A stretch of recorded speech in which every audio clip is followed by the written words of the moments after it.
Saludo hermanos, Dios le bendiga a todos, que la paz y la bendición del cielo sean sobre cada uno de ustedes. Vamos todos a la palabra de Dios, al libro de los Romanos, capítulo 10, Romanos capítulo 10, versículo 14, dice así: ¿Cómo pues invocarán a aquel en el cual no han creído? ¿Y cómo creerán en aquel de quien no han oído? ¿Y cómo oirán sin haber quien les prediques? Con una serie de preguntas retóricas conduce un diálogo de objeciones y réplicas, apoyado en texto de la ley, los profetas y los salmos. Leída en sentido contrario, nos ofrece un esquema de evangelización: ser enviado, predicar, escuchar, creer. Además de los paganos, hay personas en toda parte del mundo que no han conocido ni oído a Jesús de Nazaret. Dependen de una predicación autoritativa, respaldada por una misión oficial. Debemos llevar a otros el gran mensaje de salvación para que respondan a las buenas nuevas. ¿Cómo sabrán de este mensaje sus seres queridos y vecinos, amigos, si nadie se lo comunica? ¿Está llamándole Dios a participar en la proclamación de este mensaje para que sea conocido en su comunidad? Uno de los aspectos más sorprendentes, extraordinarios, asombroso de la obra redentora de Cristo es que Él hizo a través de su vida, su muerte, su resurrección, su ascensión, todo lo que había que hacer para que un pecador pudiera ser salvo. Y luego dejó en manos de hombres comunes y corrientes como tú y como yo que vayamos por el mundo a predicar este mensaje. Y de esa manera aplicar esa obra que Él hizo hace 2024 años, que en el corazón de los pecadores Cristo mandó a decir al mundo, a ser discípulo a todas las naciones, encomendó Cristo a su iglesia en San Mateo 28. Cristo pudo haber escrito el mensaje del evangelio en las nubes para que todos lo leyeran, o dejar caer Biblias del cielo, o enviar a un grupo de ángeles alrededor de toda la tierra que proclamara su palabra. O incluso Cristo mismo pudo llamar directamente a los hombres al arrepentimiento y a la fe, para que escucháramos audiblemente su voz. ¿Ustedes se imaginan eso? José, María, Carolina, Altagracia, ven, arrepiéntete, cree en mí. ¿Tú te imaginas eso, el Señor diciéndole a las personas? Pero eso no fue lo que Él hizo. Él decidió enviar hombres y mujeres impresionantes. Él decidió hacer eso por medio de hombres y mujeres comunes. Mis hermanos, las personas que no escuchen en este día que el gozo que tenemos nosotros hoy en día en medio nuestro, eso es lo que hace tan relevante y tan gloriosa a la vez la predicación del evangelio. La carta a los Romanos, capítulo 9, capítulo 10 y 11, Pablo está tratando de demostrar que la incredulidad generalizada de los judíos no hace nula la fidelidad de Dios. No pone en juego las promesas que Dios le dio a su pueblo en el antiguo pacto. No fue que el plan original se fue a pique y Dios tuvo que sacar un as de la manga, el plan B. No, mis hermanos. Desde el principio de la historia de la redención, vemos que dentro de Israel nacional, Dios tiene un Israel espiritual escogido por gracia. Miren lo que dice Romanos capítulo 9, versículo 6. Pero no es que la palabra de Dios haya fallado, porque no todos los descendientes de Israel son israelitas, ni todos hijos. Hace 2024 años que en el corazón de los pecadores, Cristo mandó a decir al mundo, a ser discípulo a todas las naciones. Encomendó Cristo a su iglesia en San Mateo 28. Cristo pudo haber escrito el mensaje del evangelio en las nubes para que todos lo leyeran, o dejar caer Biblias del cielo o enviar a un grupo de ángeles alrededor de toda la tierra que proclamara su palabra. O incluso Cristo mismo pudo llamar directamente a los hombres al arrepentimiento y a la fe, para que escucháramos audiblemente su voz. ¿Ustedes se imaginan eso? José, María, Carolina, Altagracia, ven, arrepiéntete, cree en mí. ¿Tú te imaginas eso, el Señor diciéndole a las personas? Pero eso no fue lo que Él hizo. Él decidió enviar hombres y mujeres impresionantes. Él decidió hacer eso por medio de hombres y mujeres comunes. Mis hermanos, las personas que no escuchen en este día que el gozo que tenemos nosotros hoy en día en medio nuestro, eso es lo que hace tan relevante y tan gloriosa a la vez la predicación del evangelio. La carta a los Romanos, capítulo 9, capítulo 10 y 11, Pablo está tratando de demostrar que la incredulidad generalizada de los judíos no hace nula la fidelidad de Dios. No pone en juego las promesas que Dios le dio a su pueblo en el antiguo pacto. No fue que el plan original se fue a pique y Dios tuvo que sacar un as de la manga, el plan B. No, mis hermanos. Desde el principio de la historia de la redención, vemos que dentro de Israel nacional, Dios tiene un Israel espiritual escogido por gracia. Miren lo que dice Romanos capítulo 9, versículo 6.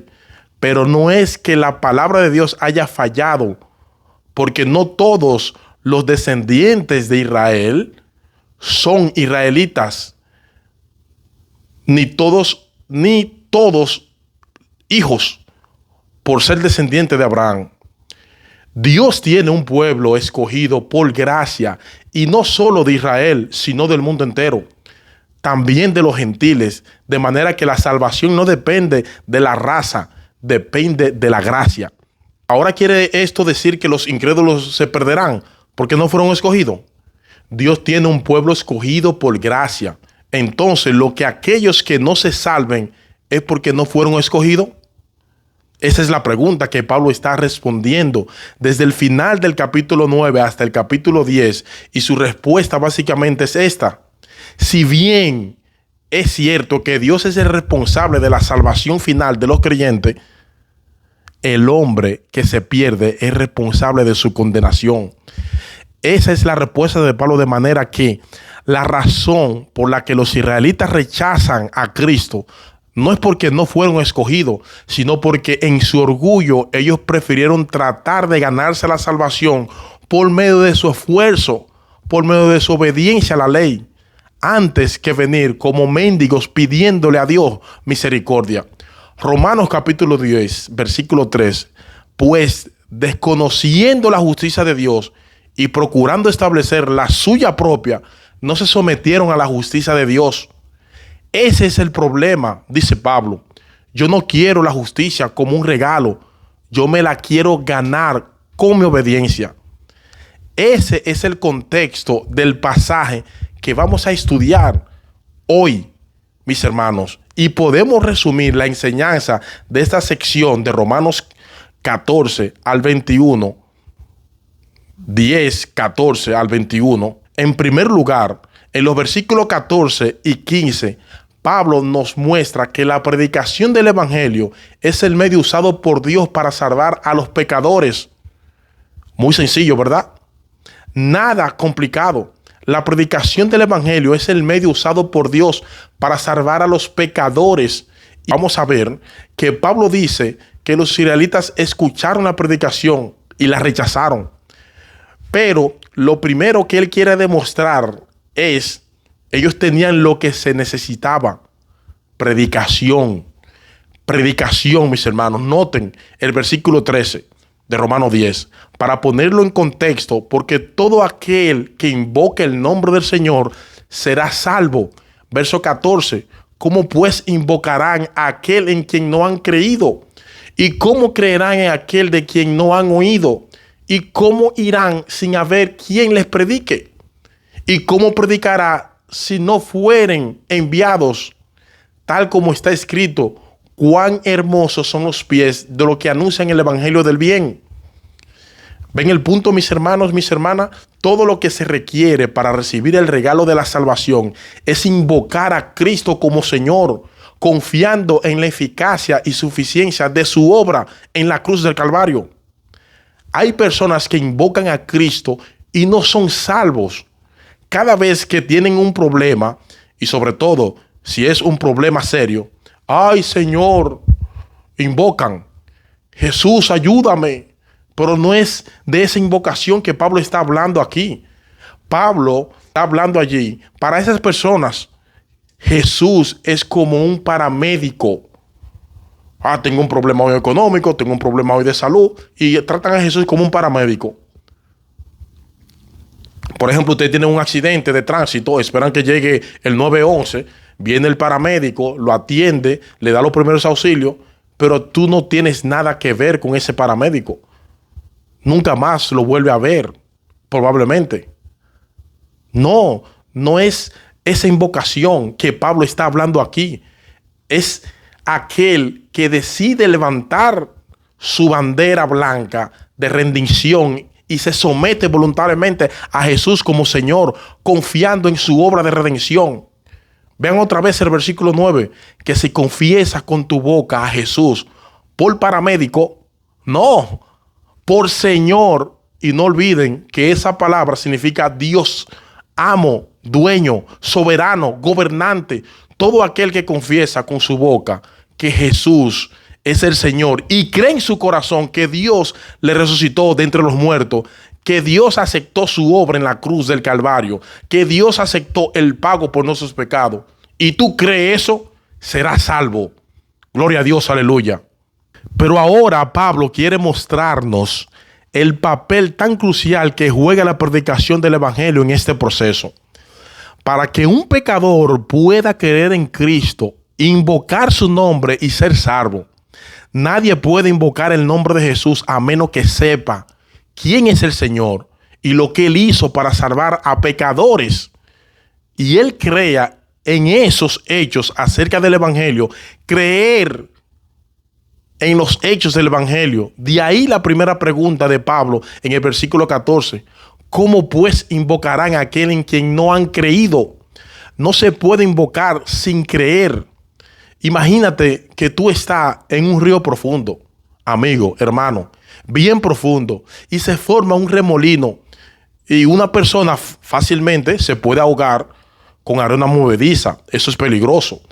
Ahora imagínate que tú estás en medio de un río, tú no sabes nadar, el río es hondo, está en un remolino, te está ahogando, y así rápidamente tú ves de un lado del río a un niño de 8 años que ayer fue que comenzó su primera clase de natación, y del otro lado del río tú ves a un salvavidas profesional que aparte de todo es tu amigo íntimo. ¿A quién tú vas a clamar pidiendo auxilio? ¿A quién vas a clamar? Antes de invocar el nombre de Jesús y pedirle que te salve, debes creer que Él es Dios, que se hizo hombre, que obedeció la ley de Dios perfectamente desde la cuna hasta la tumba, que siendo inocente murió en una cruz, que fue levantado de la tumba victorioso al tercer día para pagar así, justificarnos de nuestros pecados. Y entonces clamarle que te salve.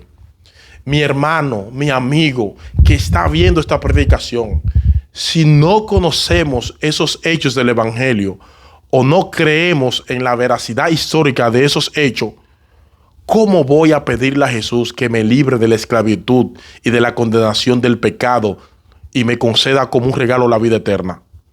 ¿Cómo se lo voy a pedir?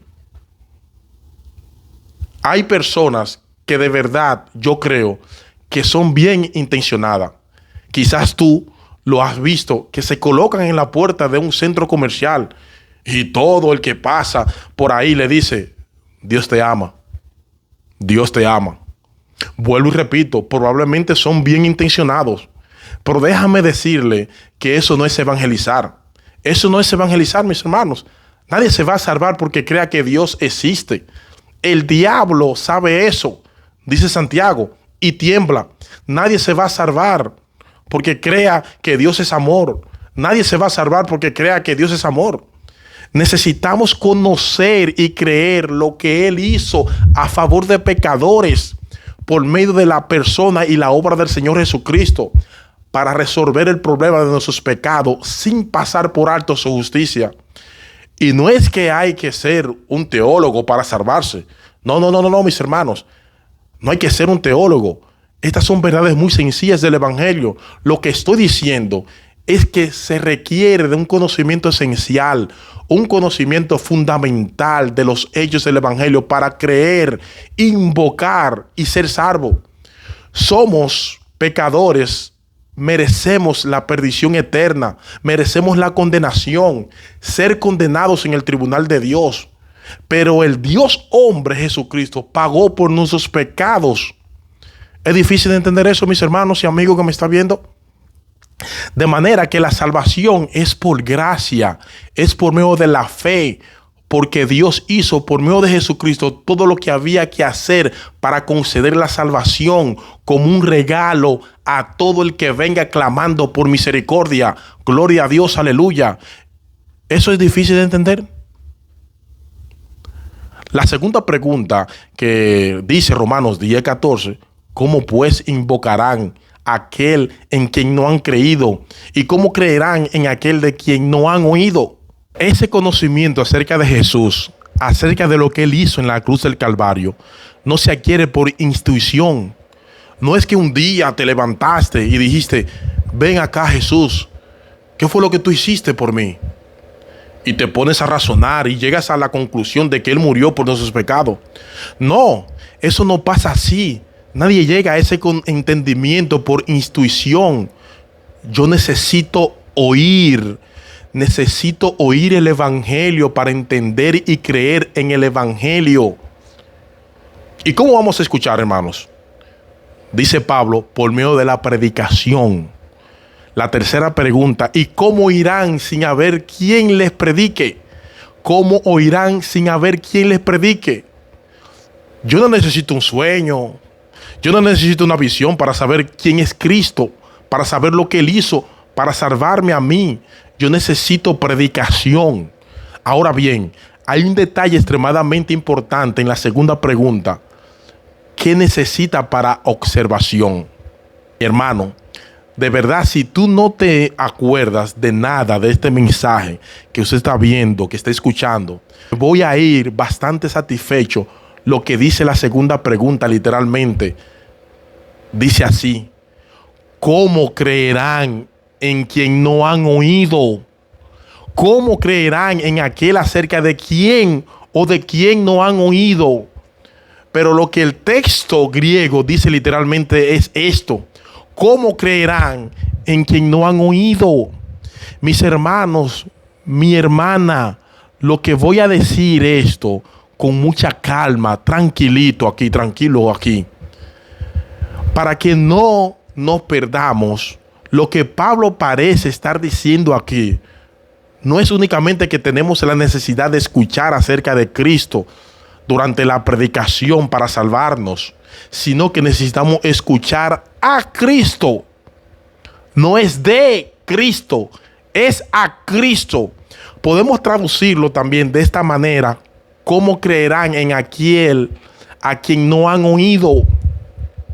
Mis hermanos, mis hermanas, predicar fielmente las Escrituras no es otra cosa que hacer oír la voz de Jesucristo desde el púlpito, porque la Biblia es su palabra, inspirada por su Espíritu. Primera de Pedro, capítulo 1, verso 10 al 12. El Espíritu de Cristo. Por eso es que Pablo le llama a la Biblia en Colosenses 3:16 la palabra de Cristo. La palabra de Cristo mora en abundancia en vosotros. Si yo escribo una carta, te envío una carta y alguien te la lee en voz alta y te explica algunas cosas de la carta que tú no entiendes, en cierto modo tú me estás escuchando a mí, no al que está leyendo la carta. Tú me estás escuchando a mí. El Nuevo Testamento también nos enseña que cuando el Evangelio es predicado, Cristo, que está presente en su iglesia, moviéndose en medio de las 7 candeleros de oro, como dice en Apocalipsis, Cristo mismo viene y comienza a aplicar su palabra en el corazón de sus ovejas, a hablarle a sus ovejas personalmente. Mis hermanos, Cristo está en medio de su pueblo fiel. Aquí, cuando su iglesia se congrega, Él está aquí haciéndonos oír su voz a través de la predicación. El discurso del buen pastor en Juan capítulo 10, en verdad os digo. Y cuando Cristo usa esa fórmula, está diciendo, mira, esto que te voy a decir no es una migaja de verdad, es una montaña de verdad. En verdad os digo, el que no entra por la puerta en el redil de las ovejas, sino que sube por otra parte, ese es ladrón y salteador. Pero el que entra por la puerta es el pastor de las ovejas. A este abre el portero y las ovejas oyen su voz. Llama a sus ovejas por nombre. Ustedes oyeron. Llama a sus ovejas por nombre y las conduce fuera. Cuando saca todas las suyas, va delante de ellas y las ovejas lo siguen porque conocen su voz. Versículo 16. Yo tengo otras ovejas que no son de este redil. A estas también me es necesario traerlas y oirán mi voz y serán un rebaño con un solo pastor. Verso 27, mis ovejas oyen mi voz y yo la conozco y me siguen. Y la pregunta es, ¿y cómo podemos oír esa voz? Porque Pablo está diciendo, nadie se puede salvar a menos que escuche la voz de Cristo. Pero esa voz no viene directamente desde el cielo, sino a través de la predicación. ¿Y cómo irán otra vez? El texto nuestro dice, sin saber quién les predique. Literalmente, el texto griego dice, ¿cómo irán sin predicación? ¿Cómo irán sin predicación? Es a través de la predicación del evangelio que las ovejas de Cristo escuchan su voz. Es lo mismo que vemos en el capítulo 2 de la carta de Pablo a los Efesios. Pablo a los Efesios en el versículo 16 dice que Cristo derribó la pared intermedia de separación que había entre judíos y griegos para reconciliar con Dios a los dos en un cuerpo por medio de la cruz. Y ahora escuchen, y vino y anunció paz a vosotros que estaban lejos y paz a los que estaban cerca. Vino, mis hermanos. Y cuando Cristo fue a Éfeso, Cristo nunca salió de Israel, de los contornos. Lo más lejano que él llegó fue a Sidón y a Tiro. Cuando Cristo estuvo en la ciudad de Éfeso, mis hermanos, cuando Cristo estuvo en la ciudad de Éfeso, escuchen esto, el mismo Cristo que una vez hizo la paz mediante su cruz, predica la paz mediante sus heraldos, sus predicadores, sus pregoneros. Es la predicación la que provee los pies sobre lo que Cristo camina para acercarse a nosotros y alcanzarnos. La predicación tiene un único objetivo, que es que Cristo pueda venir a aquellos que se han reunido a escuchar. ¡Wow! Yo tengo la convicción de que los creyentes vendríamos a la iglesia con otra actitud si recordamos que la predicación de la palabra no es un mero estudio bíblico. Es el medio a través del cual Jesucristo se hace presente y hace oír su voz a través de la voz de un predicador. Y así edifica su iglesia y así salva a los perdidos. Mis ovejas oyen mi voz. Pablo dice en 2 Corintios 5:19 que Dios nos encargó a nosotros la palabra de la reconciliación. Así que somos embajadores en nombre de Cristo, como si Dios rogase por medio de nosotros. Otra vez, literalmente, como Dios rogando por medio de nosotros, os rogamos en nombre de Cristo, reconciliados con Dios. Mis hermanos, los predicadores no somos simples mensajeros. Los predicadores no somos simples maestros. Somos mensajeros, somos maestros. pero somos más que eso, somos embajadores. Un embajador es aquel que ha sido oficialmente llamado y comisionado para hablar en nombre de su gobierno y con la autoridad de su gobernante. Por eso es que nosotros nos paramos aquí a hacer estos videos, aquí a predicar en los púlpitos de la iglesia, porque no venimos a negociar esto. Nosotros no estamos jugando desde 1993 que conocimos a Jesucristo. No venimos a hacer una mesa redonda, a jugar béisbol. No, no estamos haciendo ninguna mesa redonda. Estamos aquí como embajadores del Rey de Reyes y Señor de Señores, diciéndole al mundo, así dice Jehová. Y todo el mundo debe escuchar su voz.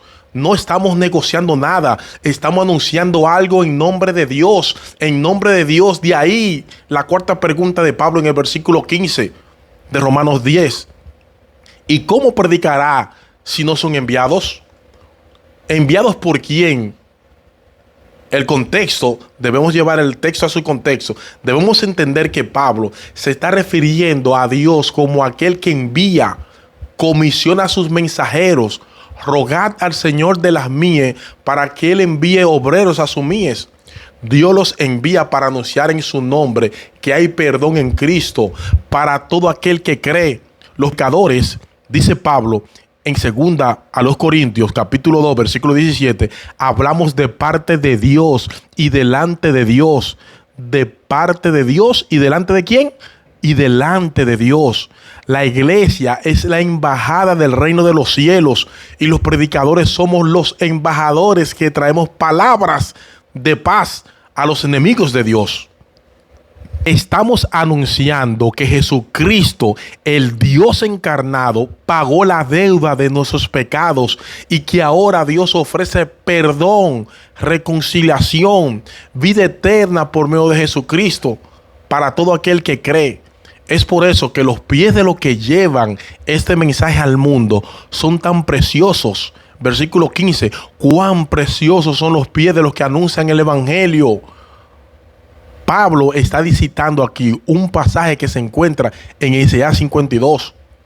Isaías 53 habla del sufrimiento del siervo de Jehová.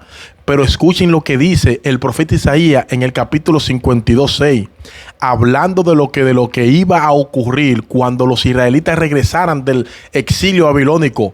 Por tanto, mi pueblo conocerá mi nombre, así que en aquel día comprenderán que yo soy el que dice, heme aquí. Qué hermosos son sobre los montes los pies del que trae buenas nuevas, del que anuncia la paz, del que trae las buenas noticias de salvación. Anuncian salvación y dice, a Sión tu Dios reina.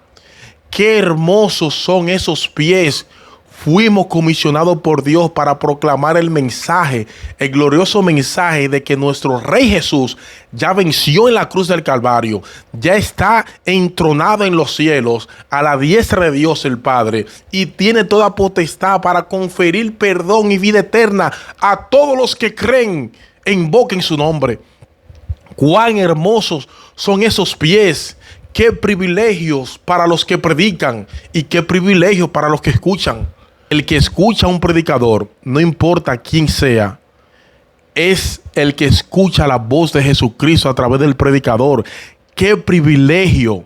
¡Qué privilegio, mis hermanos! Dios estableció predicadores para hacer oír a través de ellos la voz del buen pastor. Mi amigo, no espere ver una visión, no espere escuchar una voz del cielo. Escucha a sus embajadores. La palabra predicación que Pablo usa aquí significa pregonar como un heraldo. Se aplica primeramente, no únicamente, pero primeramente a los hombres que han sido llamados por Dios, comisionados por Dios para predicar públicamente su palabra. Pero saben que lo que se predica desde el púlpito debe resonar durante la semana en la medida en que los creyentes comparten con otros el mensaje del evangelio. Santificad a Dios el Señor en vuestros corazones, dice Pedro en el capítulo 3, versículo 15. En otras palabras, escucha la voz de Cristo y obedéceme. Eso va a levantar preguntas. Y Pedro dice, está siempre preparado para presentar defensa Y Pedro dice, está siempre preparado para presentar defensa con mansedumbre y reverencia ante todo el que demande razón de la esperanza que hay en vosotros.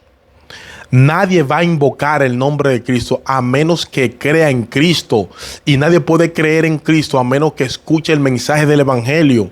Es por eso que los pies de los que se desplazan para compartir este mensaje son tan hermosos. Mira, mi hermano, mi hermana, déjame decirte algo, sobre todo las hermanas. Es completamente irrelevante si tú eres hermosa. Es completamente irrelevante si tienes una hermosa figura. Dios está mirando tus pies. A Dios le importan tus pies. Tus pies, ¿a dónde van tus pies? ¿Es tu anhelo de que otros conozcan a nuestro bendito, glorioso y exaltado Señor y Salvador Jesucristo? Cuán hermosos son esos pies. El mensaje que nosotros tenemos que comunicar es infinitamente el mensaje más importante. Cristo venció en la cruz. El diablo fue derrotado. Nuestra deuda fue saldada, completamente saldada. Y ahora Dios ofrece en el Evangelio perdón y vida eterna a todo aquel que cree. Oh, cuán hermosos son esos pies.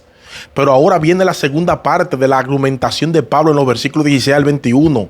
Recuerden el contexto. Y lo que Pablo va a decir ahora es que lamentablemente muchos de los que escuchan el mensaje del Evangelio deciden permanecer en la obstinación y rebeldía de sus corazones.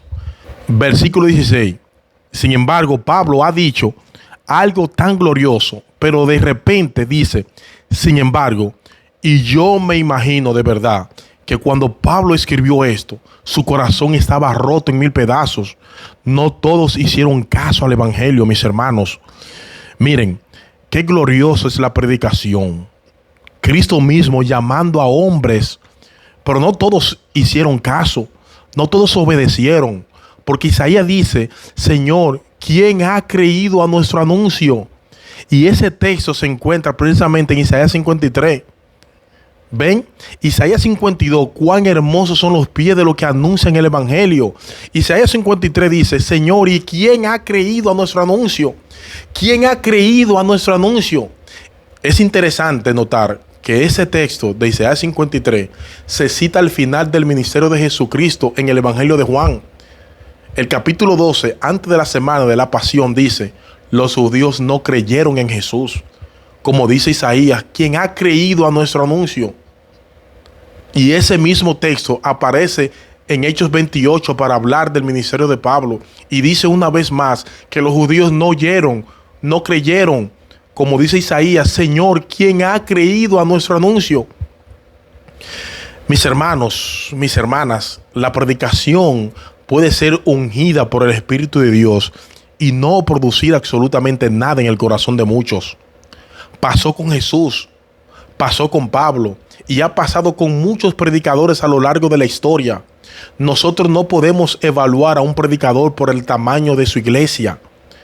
Hay predicadores muy fieles que tienen iglesias muy pequeñas, están en lugares muy duros, y hay predicadores de la prosperidad enviados por el mismo diablo con estadios llenos de personas. Porque la palabra de Dios dice que se amontonarán gente teniendo comezón de oír. Eso es lo que la gente quiere oír. No este mensaje del Evangelio. No todos obedecieron el Evangelio. Lo que Pablo está diciendo es, Cristo debe ser escuchado para ser creído. Y Él es escuchado por medio de la predicación del Evangelio. Romanos 10:17. Así que la fe viene por el oír y el oír por la palabra de Cristo. La fe viene del oír. ¿Y el oír qué? Porque ese texto no dice la fe viene por el oír la palabra de Cristo. La fe viene por el oír, y el oír es que viene por la palabra de Cristo. ¿El oír qué? El oír la voz del mismo Jesucristo. Es el versículo 14 otra vez. La fe viene por el oír a Cristo, y ese oír a Cristo viene por medio de la predicación de la palabra de Cristo. Pero qué triste que muchos que tienen el privilegio de escuchar, y algunos están sentados escuchando en muchas iglesias y vienen con sus padres sábado tras sábado, campaña tras campaña. Cuánta dureza, mis hermanos. Lo que Pablo está tratando de probar es que el problema de Israel no fue que no tuvieran la oportunidad de escuchar el evangelio, fue que ellos decidieron mantenerse en incredulidad. Vean el versículo 18. Pero donde quiera que ha habido una comunidad de personas, donde quiera que haya tierra habitada por ser humano, Dios se encargó de llevarle su palabra. No fue que no escucharon, fue que no quisieron creer. Mi amigo, mi hermano, ese es nuestro problema. Tu problema es que tú sabes muy bien lo que el evangelio dice. Amigo, tú sabes muy bien que tú eres pecador. Tú sabes que va camino a la perdición. Tú sabes que Jesucristo es el Salvador, pero no te quieres someter a Él como Señor. Yo he tenido que hablar muchas veces, sobre todo con jóvenes que me dicen, pero mire, Henry, yo he creído, yo he ido a la iglesia, yo he dicho, Señor, sálvame, y no pasa nada, Henry. ¿Y sabe lo que yo me imagino en mi mente que está pasando con ese tipo de problema? ¿Qué está pasando con este tipo de personas? Yo no soy Dios y no conozco el corazón de nadie. Pero ¿sabe lo que yo creo que está pasando?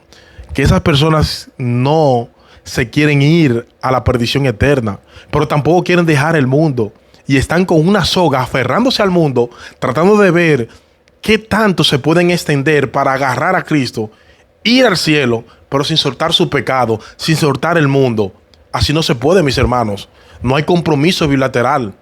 Es invocar a Jesús como Señor y Salvador. La gente provoca celos con su idolatría. A pesar de todas las obras que Él había hecho a favor de su pueblo, ellos me han provocado a celo con lo que no es Dios. Me han irritado con sus ídolos. Yo pues los provocaré a celos con lo que no son pueblo. El argumento de Pablo aquí, lo que Pablo está diciendo es, al ver la conversión masiva de los gentiles, Israel debió haber reconocido que Dios estaba llevando a cabo lo que de antemano había prometido en sus propias escrituras. Isaías 65, donde Pablo está citando, me dejé buscar por los que no preguntaban por mí, me dejé hallar por los que no me buscaban. Dije, heme aquí, a una nación que no invoca mi nombre. O sea, somos nosotros las criaturas que debemos decirle, Señor, Señor, heme aquí. Pero Dios es tan bueno que Él condesciende y se aparece a un pueblo gentil que no tenía la Biblia, que no conocía el pacto abrahámico, que no conocía las promesas del Mesías.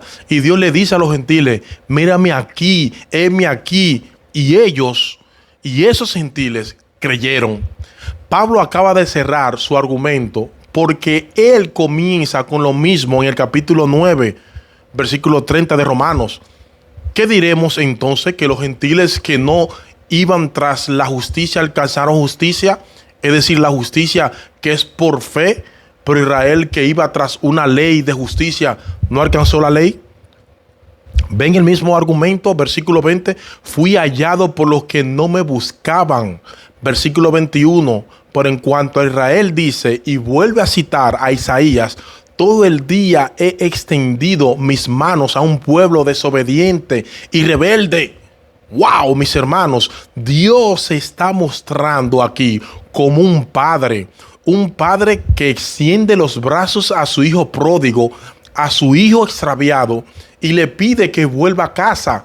Hijo mío, vuelve a casa, hijo mío. Las puertas de tu casa están abiertas, de par en par, será bienvenido. Este ministerio Toma la Cruz le extiende también la invitación a cada hijo extraviado. Vuelve a los caminos de Dios, arrepiéntete, busca de Jesucristo.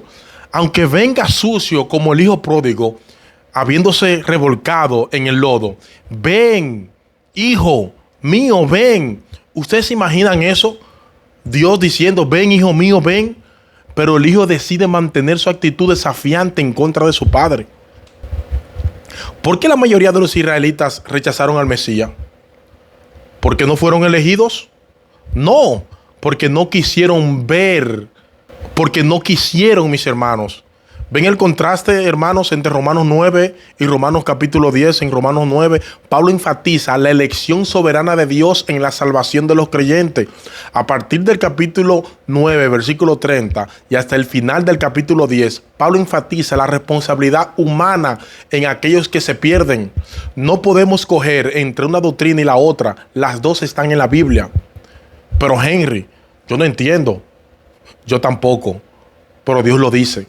Dios lo dice, y sea Dios veraz y todo hombre mentiroso. Me recuerda una vez al niño que cuando en la escuela sabática estaba ya escuchando el tema allí, un maestro de esa escuela lo quiso ridiculizar. Le dijo: entonces, ¿tú crees que es verdad que una ballena se tragó a Jonás? Sí, profesor, me dijo el alumno. Yo lo creo, porque la Biblia lo dice, y así como la Biblia lo dice, yo lo creo. Y aunque la Biblia dice que Jonás fue que se tragó la ballena, yo también lo creeré. Esto es palabra de Dios, mis hermanos, palabra de Dios. Y las dos cosas están aquí: la soberanía de Dios y la responsabilidad humana. Óyeme, mi amigo, óyeme, mi hermano. La oferta del evangelio está disponible para todo aquel que quiera. Dios tiene los brazos extendidos. La oferta del evangelio está disponible para el que la quiera. Nadie que venga será rechazado, pero muchos se perderán por mantener una actitud desafiante y rebelde contra la gracia de Dios. Por eso es que no debemos perder de vista que eso incluye a un montón de religiosos, que prefieren seguir tratando de llegar al cielo por la escalera de desobediencia, por su propio esfuerzo, antes que aceptar como un regalo la gracia de Dios en Cristo. Eso es una forma muy sutil de rebeldía contra Dios. Mis hermanos, ¿qué aprendemos de este pasaje? Debemos venir a la iglesia con la expectativa de escuchar y obedecer la voz de Cristo. Más allá del predicador, mis hermanos. Mira más allá del predicador, contempla a Cristo. Contempla al mismo Cristo hablándote a ti, hablándole a su pueblo a través de la predicación de su palabra. Él se hace presente por su espíritu en medio de su iglesia congregada para hablar al corazón de sus ovejas, de manera que nosotros debemos venir con esa expectativa. Oh Señor, nos hemos congregado en tu presencia para escuchar tu voz. Oh Señor, háblanos una vez más por medio del predicador, por medio de tu palabra, y danos un corazón sensible para escuchar tu voz, atesorar tu palabra y obedecer la palabra del Señor. ¿Tú vienes a la iglesia con esa actitud, con esa expectativa? Salmo 95 dice: venid, adoremos y postrémonos, doblemos las rodillas ante el Señor Jesucristo, nuestro Hacedor, porque Él es nuestro Dios, nosotros el pueblo de su prado y las ovejas de su mano. Si oís su voz, no endurezcáis vuestro corazón. La primera manifestación visible de que una persona se está alejando de Dios es que comienza a darle poca importancia a la iglesia congregada, porque no se está dando cuenta que Jesucristo mismo, que lo está convocando. Me estoy refiriendo a las personas que toman poco tiempo para ir a la iglesia congregada en el día sábado. A menos que escuche el evangelio, la fe viene por el oír, y el oír por la palabra de Cristo. Hermanos, debemos rogar al Señor de las mies para que envíe más obreros a sus mies, hombres que estén dispuestos, hombres y mujeres que estén dispuestos a predicar todo el consejo de Dios, hombres y mujeres que aún estén dispuestos a salir de su zona de confort, de la zona de seguridad, para llevar el evangelio hasta lo último de la tierra, si fuera necesario, fuera de nuestro entorno geográficamente. Pero tenemos que alcanzar por medio del evangelio a nuestros vecinos, a nuestras personas que nos relacionamos a diario. Necesitamos hombres y mujeres que no estén jugando al cristianismo. Y debo aclarar que este es un llamado que Dios hace en el contexto de su iglesia. Lo digo para que nadie diga: mañana me iré a África, me iré a países lejanos a predicar. No, Dios llama a su iglesia a predicar también de manera local. Mi hermano amado, sigue haciendo con excelencia lo que Él te está llamando a hacer, como herrero, como abogado, como chofer de carro público, como ama de casa, como doctor. Sigue haciendo lo que Dios te ha llamado y hazlo con excelencia para la gloria de Dios. Pero recuerda que la expansión del evangelio en nuestros países y en el mundo es responsabilidad de cada creyente. Aunque no todos tengamos el mismo llamado, algunos se dedicarán por entero a esta labor, otros van a orar por ellos y a sostenerlo con sus recursos, y todos procuraremos dar a conocer el mensaje del evangelio a cada persona según los dones y las oportunidades que el Señor le ha dado. Que el Señor le bendiga y que el Señor le guarde. Paz a vosotros.